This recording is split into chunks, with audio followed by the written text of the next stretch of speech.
प्यारे बच्चों, आप सभी कैसे हो।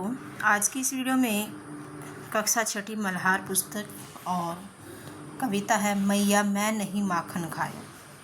ये सूरदास जी के द्वारा रचित है।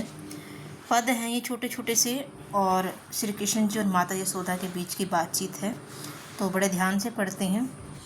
मैया मैं नहीं माखन खायो। यहाँ पर श्री कृष्ण जी बता रहे हैं कि मैया कि हे माता, मैंने माखन नहीं खाया, मक्खन नहीं खाया है। भोर भयो गैयन के पीछे पाछे मधुबन मोही पठायो, कि भोर सवेरे होते ही मैं तो गायों के पीछे पीछे जंगल में चला गया था। चार पहर बंसीवट भटको, सांझे परे घर आयो। चार पैर मतलब पूरा दिन लगा लो। मैं बंसीवट मतलब एक वृक्ष पर भट्ट, जहाँ पर श्री कृष्ण जी बांसुरी बुझाते थे, उस वृक्ष पर चढ़ करके और अपनी गायों को बुलाते थे। और वहाँ पर मैं भटक रहा था। सांझ परे घर आयो, और मैं सांझ हो गई जब मैं घर आया था। मैं बालक बहियन को छोटो, मैं बालक हूँ, मेरी बाहें छोटी छोटी सी हैं। छींको के ही विधि पायो, कि मेरी बाहें कितनी छोटी छोटी हैं। जो छींका है, जो सामान रखने का ऊपर टंगा हुआ ये है, इसे छींका बोला जाता है। पहले आपने देखा होगा कि सामान रखने के लिए एक रस्सी बांध कर टोकरी सी लटका दी जाती थी, उसमें सामान रखा जाता था, मक्खन दही, क्योंकि पहले फ्रिज वगैरह नहीं होते थे, तो बिल्ली और कुत्तों से बचाने के लिए और हवादार जगह भी हो जाती थी, तो इसके लिए छींका का प्रयोग किया जाता था। तो छींको के ही विधि पायो, तो मेरी बाहें इतनी छोटी हैं, मैं किस तरीके से छींके के ऊपर से ये सब ले लूँगा। ग्वाल बाल सब बैर भरे हैं, जो ग्वाल बाल हैं मतलब ग्वाले हैं, वो सब मेरे से बहस कर रहे हैं, मतलब मेरे शत्रु हो रहे हैं। वो बरबस मुख लपटायो, और बरबस मतलब ज़बरदस्ती मेरे मुख पर मक्खन है जो वो लिपटा दिया है। तू माता मन की अति भोरी, कि हे माता तू मन की बहुत भोरी है, मतलब भोली है। इनके कहे पति आयो, इनकी बातों में आ गई हो। जिया तेरे कछु वेद उपजी है, जानी परायो जायो। जो तुम्हारे बारे में सब कुछ जानते हैं, या मैं तुम्हारा ही पुत्र हूँ, तुम मुझे ही पराया समझती हो। श्री कृष्ण जी अपनी माता को बता रहे हैं। ये ले अपनी लकूटी कमरिया बहुत ही नाच नचायो, कि अपनी ये लाठी और ये कंबल पकड़ो, आपने बहुत नाच नचा दिए, मतलब वो रूठ गए हैं, गुस्सा हो गए हैं।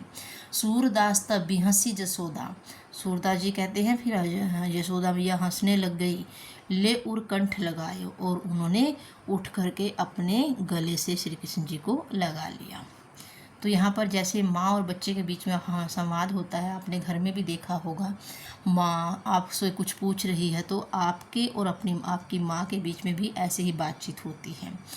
तो यहाँ पर कहते हैं कि मैं मक्खन को नहीं खाया, बिल्कुल भी मैंने इस मक्खन को नहीं खाया है, क्योंकि मैं तो सुबह उठते ही गायों के पीछे चला जाता हूँ और पूरा दिन वहीं पर रहता हूँ, और जब सांझ हो गई है तब मैं आया। और जो ये बालक हैं, बच्चे हैं, ये मेरे सारे दोस्त नहीं हैं, ये शत्रु हैं, जो मुझे मतलब मेरे मुख पर मक्खन को ज़बरदस्ती लिपटा दिया है। और मेरी छोटी छोटी बाहें हैं, बाजुएं हैं, ये इतने ऊंचा जो छींका टंगा हुआ है, वहाँ से सामान को कैसे उतारेंगी, कौन सा तरीका लगाएंगी। माता, हे माता तुम बहुत ही भोरी हो, मतलब भोली हो, इनकी बातों में आ गई हो।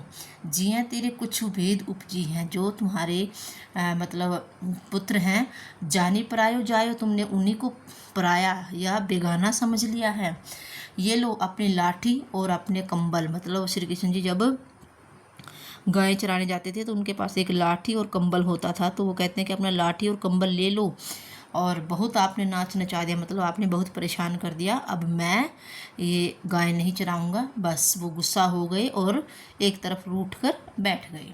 सूरदास तब भी हंसी जसोदा, तो सूरदास जी कहते हैं यशोदा मैया को हंसी आ गई और उठ कर के उसने अपने पुत्र को गले लगा लिया।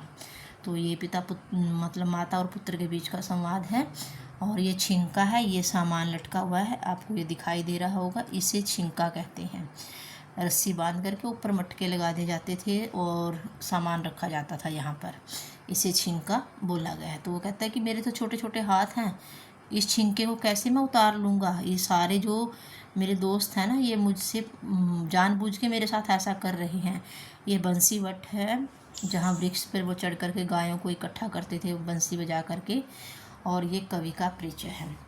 आपने जो रचना भी पढ़ी है वह सूरदास द्वारा रचित है। माना जाता है कि उनका जन्म 15वीं शताब्दी में हुआ था। सूरदास ने अपना अधिकांश जीवन मथुरा, गोवर्धन सहित ब्रज के क्षेत्रों में श्री कृष्ण के गुणगान में भजन गाते हुए बिताया। उनकी रचनाएं ब्रज भाषा में उपलब्ध हैं। ये रचनाएं इतनी सुंदर हैं कि आज भी लोगों के बीच बहुत प्रचलित हैं। उनकी अधिकतर कविताओं में श्री कृष्ण की बाल लीलाओं का मनोहारी वर्णन है। ये कविताएं अत्यंत लोकप्रिय हैं और देश भर में प्रेम से गाई जाती हैं।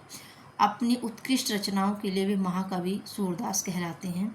उनकी मृत्यु 16वीं शताब्दी में हुई थी। तो इन्होंने जो भी लिखा है वो श्री कृष्ण के बचपन के बारे में लिखा है। तो बचपन की लीलाओं का इतना सुंदर वर्णन किया गया है।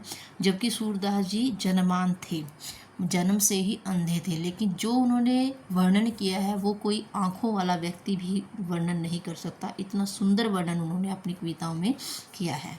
तो श्री कृष्ण की बचपन की हरकतें, शरारतें, सब कुछ इन्होंने अपनी कविताओं के माध्यम से बताया है। तो अगली जो वीडियो होगी उसमें हम इसके प्रश्नोत्तर करेंगे। तब तक के लिए स्वस्थ रहें, मस्त रहें, पढ़ने में व्यस्त रहें।